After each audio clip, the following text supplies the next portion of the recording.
ನಮಸ್ಕಾರ ವೀಕ್ಷಕರೇ, ಕರ್ನಾಟಕ ರಾಜ್ಯ ಸರ್ಕಾರ ಘೋಷಿಸಿರುವ 5 ಗ್ಯಾರಂಟಿಗಳಲ್ಲಿ ಗೃಹಲಕ್ಷ್ಮಿ ಯೋಜನೆಯೂ ಒಂದು.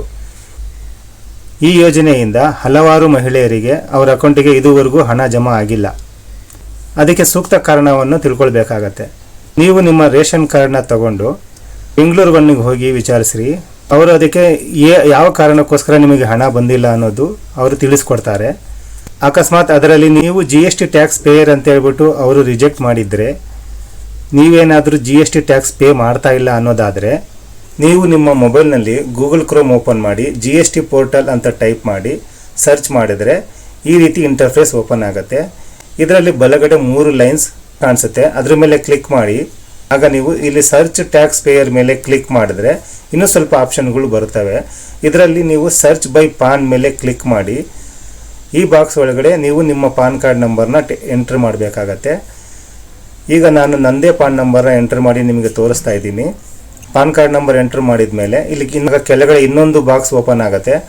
ಇಲ್ಲಿ ಕೆಳಗಡೆ ಇರೋ ನಂಬರ್ಗಳು ನೀವು ಎಂಟರ್ ಮಾಡಬೇಕಾಗತ್ತೆ. ಈ ನಂಬರ್ಗಳು ನಿಮಗೆ ಸರಿಯಾಗಿ ಕಾಣಿಸಿಲ್ಲ ಅನ್ನೋದಾದರೆ ಅಲ್ಲಿ ಇನ್ನೊಂದು ರಿಫ್ರೆಶ್ ಬಟನ್ ಇರುತ್ತೆ, ಅದನ್ನು ಒತ್ತುತ್ತಾ ಇರಿ. ಹೊಸ ನಂಬರ್ಗಳು ಬರ್ತಾ ಇರುತ್ತೆ. ಇದರಲ್ಲಿ ನಿಮಗೆ ಯಾವುದು ಚೆನ್ನಾಗಿ ಕಾಣಿಸುತ್ತೆ, ಕ್ಲಿಯರ್ ಆಗಿದೆ ಅಂತ ಅನಿಸುತ್ತೋ ಆ ನಂಬರ್ನ ಎಂಟರ್ ಮಾಡಿ. ಇವಾಗ ನಿಮ್ಮ ಪಾನ್ ಕಾರ್ಡಿಂದ ಯಾವುದೇ ಟ್ಯಾಕ್ಸ್ ಪೇ ಮಾಡ್ತಿಲ್ಲ ಅನ್ನೋದಾದರೆ ನೋ ರೆಕಾರ್ಡ್ ಫೌಂಡ್ ಅನ್ನೋ ರಿಸಲ್ಟ್ ನಿಮಗೆ ಬರುತ್ತೆ. ಇದನ್ನು ಸ್ಕ್ರೀನ್ಶಾಟ್ ತೆಗೆದು ಪ್ರಿಂಟೌಟ್ ತೆಗೆಸಿ ಇಟ್ಕೊಂಡಿರಬೇಕು. ಇದ್ರ ಜೊತೆಗೆ ರೇಷನ್ ಕಾರ್ಡು, ಆಧಾರ್ ಕಾರ್ಡು, ಆಮೇಲೆ ಪಾನ್ ಕಾರ್ಡು, ಇವು 3 ಜೆರಾಕ್ಸ್ ಮಾಡಿ ಇಟ್ಕೊಂಡು ನಿಮ್ಮ ರೇಷನ್ ಕಾರ್ಡಲ್ಲಿ ಎಷ್ಟು ಜನ ಮಕ್ಕಳನ್ನ ಬಿಟ್ಟು ಎಷ್ಟು ಜನ ದೊಡ್ಡವರಿದ್ದಾರೆ ಅವರೆಲ್ಲರದೂ ಇದೇ ರೀತಿಯ GST ಪ್ರಿಂಟೌಟ್ ತಗೊಂಡು ಅದರ ಜೊತೆಗೆ ಅವ್ರದ್ದು ಆಧಾರ್ ಕಾರ್ಡು, ಪಾನ್ ಕಾರ್ಡು ಎಲ್ಲನೂ ಅಟ್ಯಾಚ್ ಮಾಡಿ ಮಹಿಳಾ ಮತ್ತು ಮಕ್ಕಳ ಕಲ್ಯಾಣ ಇಲಾಖೆಯಲ್ಲಿ ನೀವು ಸಬ್ಮಿಟ್ ಮಾಡಿದ್ರೆ ಅವರು ನೀವು ಕೊಟ್ಟಿರೋ ಅರ್ಜಿಯನ್ನು ವೆರಿಫೈ ಮಾಡಿ 1 ತಿಂಗಳೊಳಗಡೆ ನಿಮ್ಮ ಅಕೌಂಟಿಗೆ ದುಡ್ಡು ಬರೋ ಹಾಗೆ ಮಾಡ್ತಾರೆ.